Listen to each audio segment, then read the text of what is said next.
Syederalun beredar video yang memperlihatkan seorang polisi sukarela membukakan pintu sel agar seorang tahanan bisa memeluk anak perempuannya viral di media sosial. Sosok polisi itu yakni Bribka Handoko, polisi di Mapolsek Marosebo, Jambi yang membukakan pintu sel itu. Dia dikritik sekaligus banyak yang memuji sikapnya karena sangat manusiawi.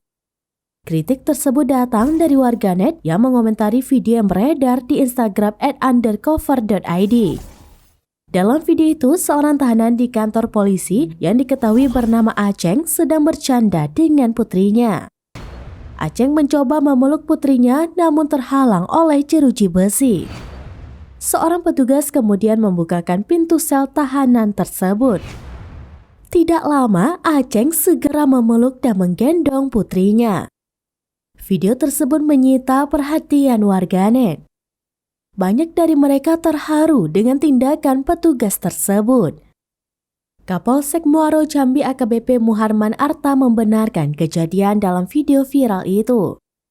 Kapolsek Marosebo Ibtu Wiwik Utomo menginformasi bahwa polisi yang membukakan pintu sel tahanan itu adalah anggotanya.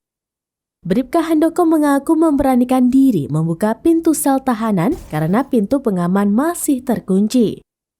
Handoko mengaku secara kode etik dirinya melakukan kesalahan karena membukakan pintu sel.